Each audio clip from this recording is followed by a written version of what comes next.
Let me ask you something that might keep you up tonight. What happens when a league finally gets everything it ever prayed for and then tries to destroy it?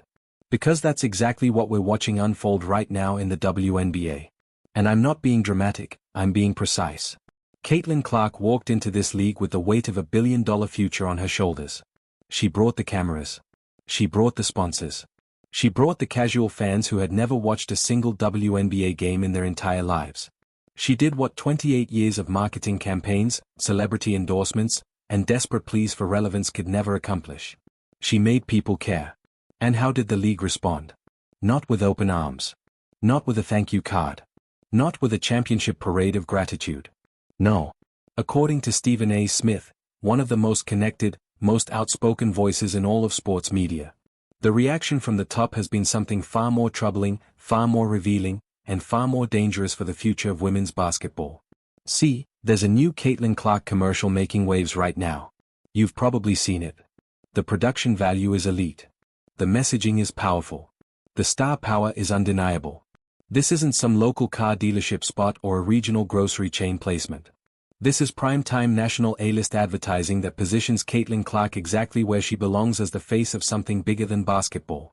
And that's precisely what's causing problems behind closed doors. Stephen A. Smith didn't mince words.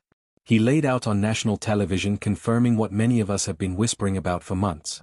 The WNBA's old guard, and yes, that includes elements of the league office itself, is not celebrating Caitlin Clark's commercial dominance. They're threatened by it. Now, before we go any further, let me be crystal clear about something.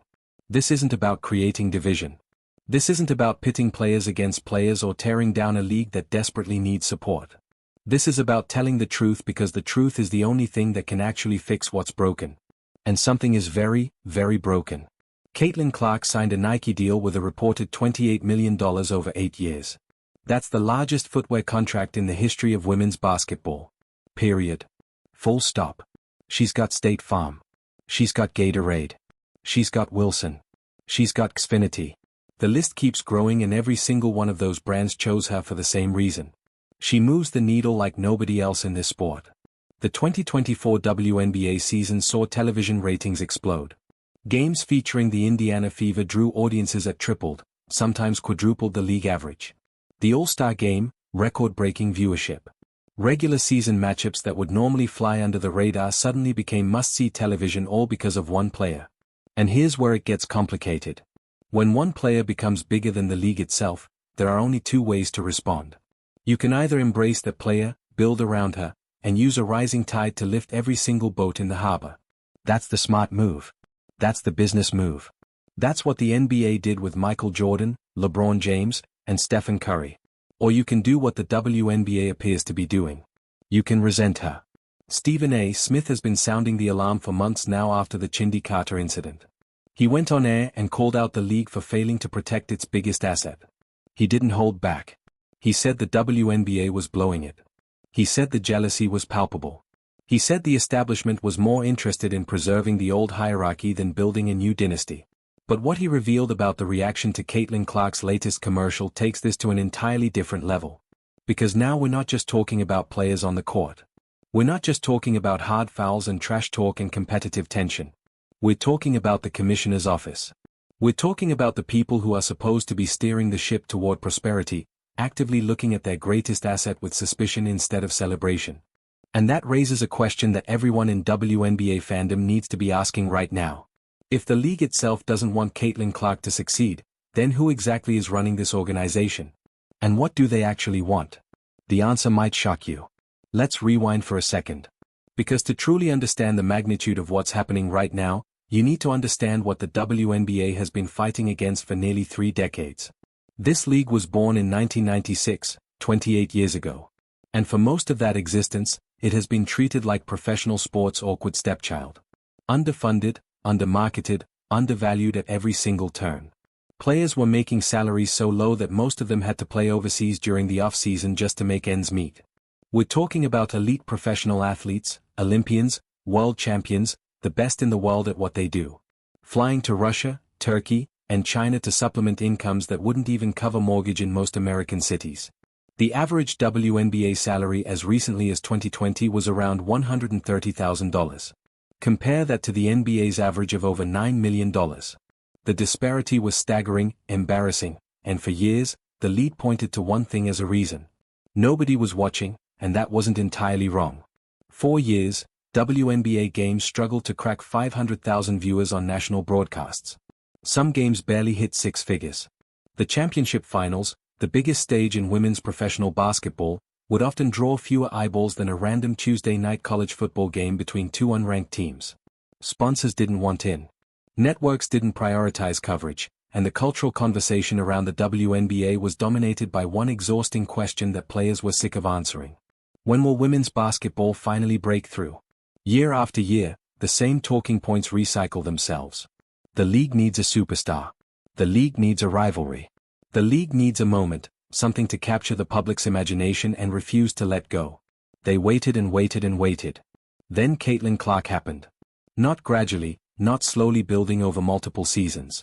She exploded onto the scene like a meteor shower that nobody could look away from. At Iowa, she became the all-time leading scorer in NCAA Division I basketball history. Men's or women's? Let that sink in, not the women's record. The record, period. She surpassed Pete Maravich. She surpassed Kelsey Plum's women's mark by a massive margin. She finished her college career with 3,951 points. And she did it with a style of play that made highlight reels look like they were filmed in a video game. The half-court shots, the logo threes, the no-look passes that left defenders looking like they were moving through quicksand. She was appointment television in an era where appointment television barely exists anymore. And the numbers backed it up. The 2024 NCAA Women's Tournament Final featuring Caitlin Clark in Iowa drew 18.9 million viewers. That's the most watched basketball game. Men's or women's college or professional since 2019. It nearly doubled the viewership of that year's men's championship game. Read that again. A women's college basketball game outdrew the men's championship. In America, in a sports landscape that has historically treated women's athletics as an afterthought. That's not a fluke. That's a seismic shift. So, when Caitlin Clark declared for the WNBA draft, the league should have been doing backflips. They should have rolled out every red carpet in existence. They should have kissed the ground she walked on and built a statue before she even played her first professional game. Instead, something strange started happening. The discourse around Caitlin Clark's arrival became complicated. Certain veteran players began making comments. Diana Taurasi, the go-to women's basketball, went on television and said, "Reality is coming." When asked about Clark's transition to the pros, it was framed as veteran wisdom, but the tone was unmistakable. There was an edge to it, and that edge wasn't just coming from players. According to Stephen A. Smith, it was coming from somewhere much higher. Somewhere with the power to shape narratives, influence coverage, and control how the league positions its biggest star, the commissioner's office. Now, Kathy Engelberg has been WNBA commissioner since 2019.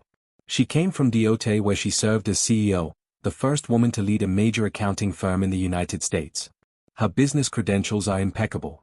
Her mission was clear. Grow the WNBA into a billion-dollar enterprise. But here's the problem. What happens when the growth you've been chasing arrives in a package you didn't expect? In a form you can't control? What happens when a single rookie becomes more marketable than the entire league infrastructure? What happens when sponsors start calling about her and only her?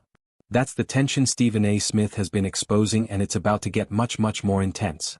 Let's talk about the commercial that started this firestorm, because it's not just any advertisement. It's a statement, a declaration, a line drawn in the sand that apparently made some very powerful people very uncomfortable. Caitlin Clark has become one of the most commercially viable athletes in all of sports, not just women's sports, all of sports. Her endorsement portfolio reads like a Fortune 500 wish list. Nike, State Farm, Gatorade, Wilson Sporting Goods, Xfinity, Panini. The list keeps expanding, and every brand that signs or sees an immediate return on investment. Why? Because she moves product. She generates conversation. She turns casual scrollers into engaged viewers. Her State Farm commercials alongside NBA legend Chris Paul have introduced her audiences who might never have watched a WNBA game before. Suddenly, she's not just a basketball player. She's a cultural figure sharing screen time with one of the most respected point guards in NBA history. And that visibility is translating directly to the court. During the 2024 WNBA season, Indiana Fever games became the hottest ticket in women's basketball. Road arenas that typically had thousands of empty seats were suddenly selling out. Secondary market prices for Fever games skyrocketed. Teams that struggled to give away tickets were now seeing Caitlin Clark's arrival as a financial windfall. The league's overall attendance jumped significantly. Television ratings for Fever games consistently doubled and tripled the numbers of non-Fever matchups. When Indiana played, America watched. This is exactly what the WNBA had been begging for. This is the breakthrough moment everyone said would change everything. So why does it feel like certain people in power aren't celebrating? Stephen A. Smith has been one of the loudest voices asking this exact question, and he hasn't been subtle about it. On First Take, Smith has repeatedly called out what he perceives as a troubling pattern. He's pointed to physical play Caitlin Clark faced during her rookie season. The hard fouls, the flagrant contacts, the moments that crossed the line from competitive basketball into something that looked personal. He called the Chundi Carter incident ridiculous. He questioned why the league's response seemed muted, delayed, almost reluctant.